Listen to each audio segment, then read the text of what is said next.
Oh, hey, look, it's Andre talking about a movie a couple weeks after the movie's come out, way later than everyone else has talked about it, even though he even saw it before it even came out. Here's me talking about the Suicide Squad. By the way, there's going to be spoilers in this video, so just letting you know. And also, this is probably not going to be a standard review like you would see other people do. This is going to be like a story time slash review slash thought slash rambling. So if you just want to know if I like the movie, yes, I like the movie. The end. But if you want to be a part of the story, then sit on back. Let's talk about this movie and my weird brain. So yeah, I saw the Suicide Squad, but I didn't want to talk about it because I wanted to watch it again. I wanted to watch it at home because I knew it was going to be available the same day on HBO Max. So I liked the movie. And I know a lot of people got mad about how its box office didn't do that great. And I, of course, love the movie going experience, love being able to sit in the theater when I feel comfortable to do so. But I will say, I really like this movie more watching it the second time at home. I think it's because I have movie theater anxiety now. Is this happening to anybody else? There is something about me going to a theater now where it just feels like it's more pressure than it used to be. Because now I'm thinking about, how's the theater going to be? Is it going to be clean? How many people are going to be sitting next to me? Is everyone going to follow the rules? And I think that anxiety carries over to me not being able to be fully immersed into the movie like I used to. I mean, I'm spending half the time trying to breathe. Not the same as when you were like, the movie, you know what I mean? Like, the immersion is not as there. There are barriers. And that's what happened with the Suicide Squad. I was more into it, more tuned in the second time than it was the first time. I still had a good time the first time, but like I just wasn't thinking of other things other than the movie the second time. I also had sequel anxiety because, you saw that last one, or maybe you didn't. But the big anxiety I got after seeing this movie was spoiler anxiety. I was really afraid to talk about this movie because I didn't want to spoil anything. Spoiler alert, half the cast dies in this movie in the first 15 minutes.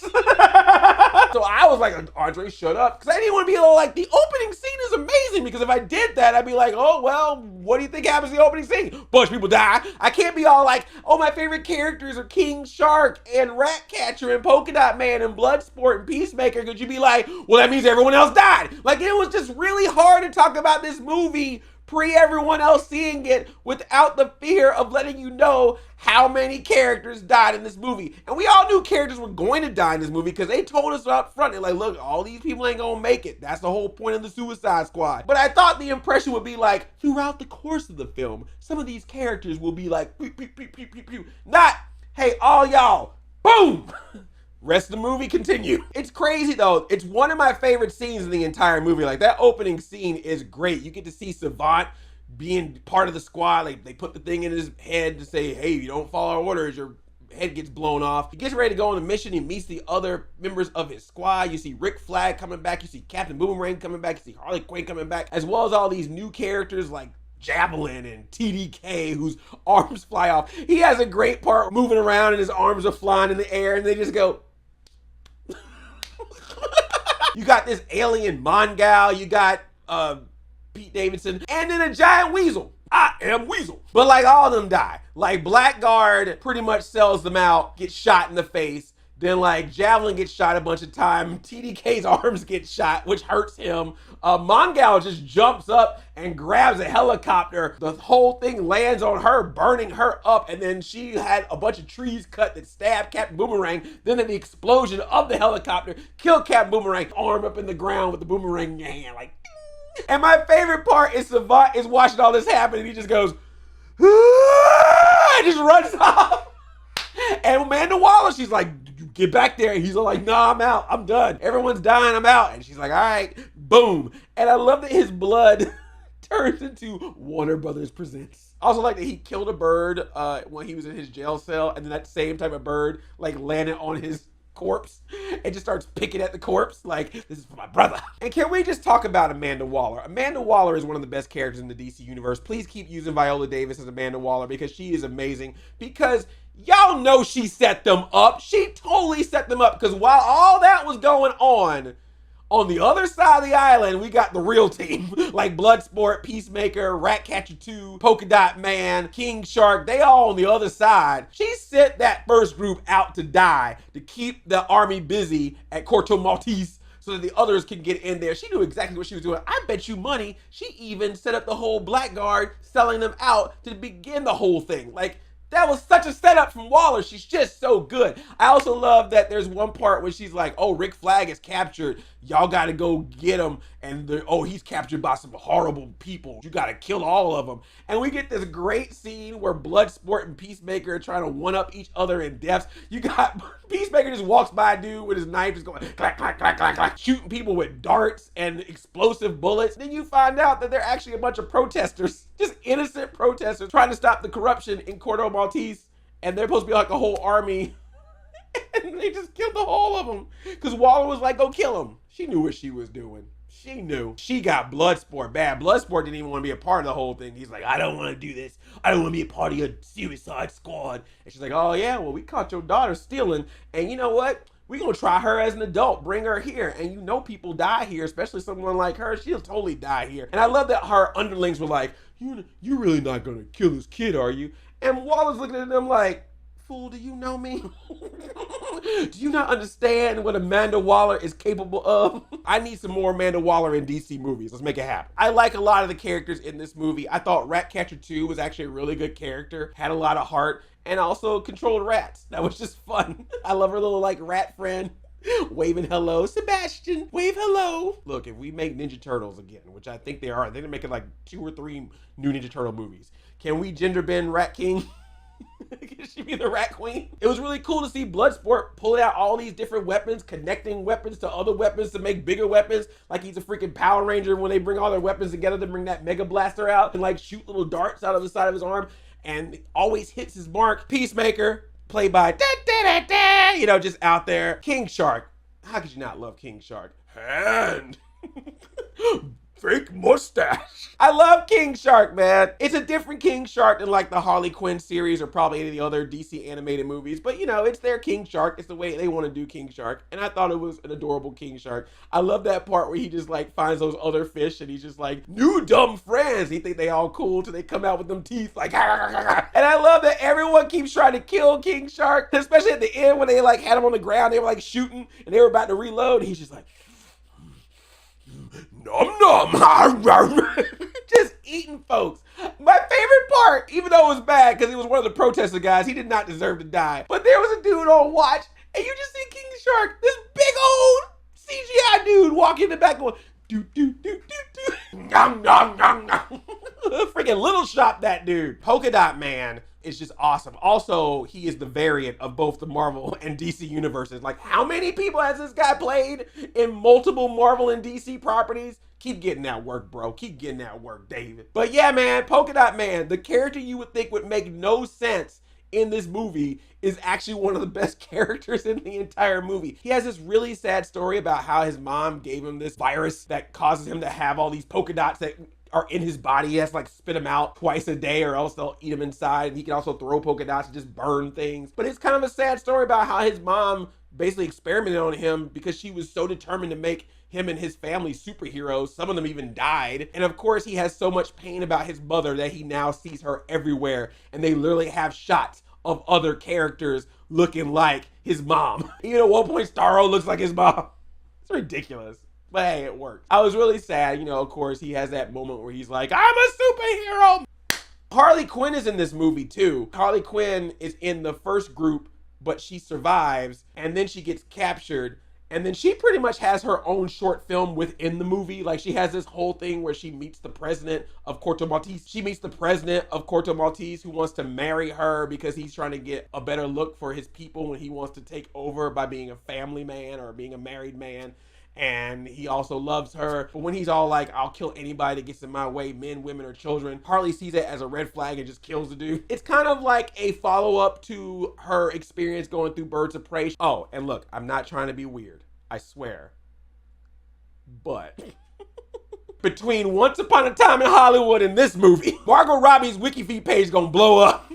There is a scene where she is caught. They're like interrogating her, like zapping her and stuff. And you see like a close up of them toes curling while she's getting zapped. And then at one point, she get them legs wrapped around the dude's neck. Just like, and then she like walks her foot on the dude, grabs the keys, and like hangs upside down to where she's able to get into the keyhole to unlock herself and get her free.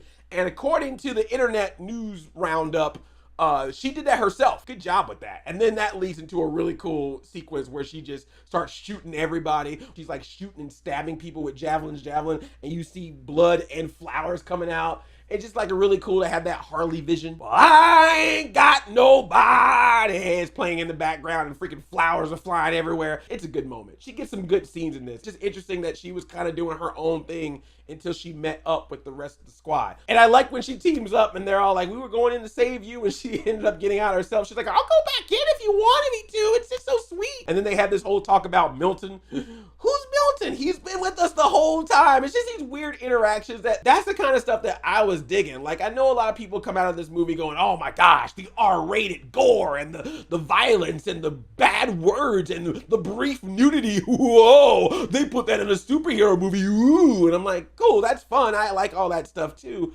But for me personally, those character interactions, those conversations, as ridiculous as some of them were probably the things that I was connecting to the most. Some of them were very comedic. Some of them were very heartfelt. When you get this story about Ratcatcher 2 and her bond with her father and how she loved her father, even though her father was on that stuff, that was very sweet. She's like, I know my dad was not doing great, but I know that he cared about me. And she was like, I wish I could say the same for you, Bloodsport, with your dad, because his dad was all like, nah, he trapped me in a room with a bunch of rats for 24 hours because I didn't do a good job shooting people. And that is why I hate rats. And little Sebastian's all like, we cool, I'm your friend. I especially love the very end of the movie when Sebastian just like rolls around on his leg, kind of gets all nuzzly, and you get that slow motion, scared Bloodsport being like, I'm gonna pet this rat. I know I'm all over the place talking about this movie, but just the movie was fun. There's just a scene of them hanging out in the bar that I just liked. Like, they were just getting drunk. Ratcatcher was like feeling the music, and like Peacemaker was trying to dance. And then like Bloodsport and Flagg are just joking around, laughing. Polka Dot Man's trying to dance in the middle of the bar with a bunch of women that all look like his mom in his eyes. It was just a sweet scene. I almost feel like they were just like, hey y'all, hang out, drink and hang out. We're gonna shoot it. And you know that characters are doing well when you could just have them do stuff like that and you're still intrigued, you're still interested in it. That's how I was feeling. I love those character moments, and I also love, of course, the style that this movie has. It has a very eccentric style. I loved how they used parts of the environment to show what time period the movie was in. Like 3 days before was written on a toilet and leaves wrote out now, or like the fire that said Operation Harley, the whole flower thing with Harley Quinn, like that kind of stuff. It's just neat. The movie just did a really good job in having some very stylistic choices. You know, of course, that's that James Gunn direction, but it was just like really neat to see that happening. It seemed like the movie was able to play in the realm of a superhero movie, but still do some different things. And I was really liking that. Now, don't get me wrong. I like the third act. I really, really enjoyed the third act. But I feel like the third act is the more traditional thing. Even when you have something as wild as Starro the Conqueror busting out of a building, shooting freaking mini versions of himself out of his armpit, and it's landing on people's faces and they're all screaming when he's screaming. Big giant eyeball getting stabbed by Harley Quinn's javelin while rats are going in. Even as wild as that is, I still was going, yeah, this is like a typical third act superhero thing. You got a big giant thing you got to stop. It's no portal in the sky or anything, but it's definitely a big thing that the group has to stop to save the town. I think that just up to this point, a lot of this movie has been able to subvert what we are used to seeing in superhero stuff, different than what we expected. There were twists and turns. So when we get to this part where the bad guys are becoming the good guys to save the day against the giant monster, got it. But again, still enjoyed it. Plus the fact that you got Starro in a movie, like I'm just shocked that even got across. When we have heard about all the things, without getting too behind the scenes, because I ain't trying to talk about that right now, but when we've heard some things about how Warner Brothers said, cut this, cut that can't be the part of the movie, this whole actor's story is gone. The fact that y'all are like, giant starfish with a big giant eyeball in the third act of the Suicide Squad? Sure. Just remember that. Cyborg's whole part got cut from Justice League. But Starro, okay. For like comic book people, superhero people, I can totally see them totally accepting Starro. I think for most DC people, they'll be like, Starro. But for anyone who's not hardcore into DC, just people who like to just see movies, maybe going, what the hell? Why is there a giant starfish in this suicide mission movie? I could see that happening. But for me, I was like, that's actually pretty cool. God, freaking Starro in a movie. Like, how did you do that? Oh, Project Starfish. You thought it was Corto Maltese that did that, but the Americans were behind it the whole time. I'm like, yeah, got it. Okay, and S.H.I.E.L.D. had Hydra in it. I get how this goes. But Rick Flagg, I never would have thought. That was the one I was like, oh, he gonna be fine. He's Rick Flagg. He's the soldier. He's good. Not only they kill that dude, but they kill that dude with like a freaking Mortal Kombat shot where you see the heart getting stabbed. I was like, damn. They want to let you know Rick Flagg is dead. When Starro comes out and Amanda Waller's like, nah, Suicide Squad, you're done. Come back home. And then they decide they want to stop Starro. And she's like, I'm going to kill him if they keep walking. And you know that lady like hit her in the back of the head, knocked her out because she's like, no, we have to save those people. So they're like dead, right? Like her underlings, she's gonna kill them underlings. Like you remember in the first Suicide Squad movie, Amanda Waller just came in with the people that were helping her out and was like bang, bang, bang, bang, bang, so that the information could not go out. So you really think that someone's gonna bop her on the back of the head, knock her out and still work there? You saw in that after credit scene, the other two people that work for her were in that scene. That one that hit her in the back of the head wasn't in that scene. Unless she shows up in the Peacemaker spinoff series, we know what happened to her. Oh, there's some after credits. The Weasel didn't die. I love that the Weasel couldn't swim and just drowns. He's all like... But then you find out later that he's good. I guess he's gonna go eat some more children or whatever. And then there's this after credit scene where you find out that Peacemaker is alive because he has to have an HBO Max series. And I'm like, cool, question. This the dude that killed Rick Flagg, so how's this gonna work? Like before I was all like, yay, Peacemaker's getting his own show after the movie, but now seeing what Peacemaker did, I'm like, okay, how we talking about this? So yeah, man, I really enjoyed this movie. I will say this though, Suicide Squad 2016 definitely has something that Suicide Squad 2021 does not have. Suicide Squad 2016, when Captain Boomerang got beat by the Flash, we saw Captain Boomerang get beat by the Flash. When Deadshot went up against Batman, we saw Deadshot go up against Batman. This movie gonna be all like, Bloodsport shot Superman and put him in the ICU with a kryptonite bullet. Well, gee, I would like to have seen that. Would have been kind of neat to see Superman fly by and see Bloodsport just pop up and go, boop. You know, like that would have been a cool scene.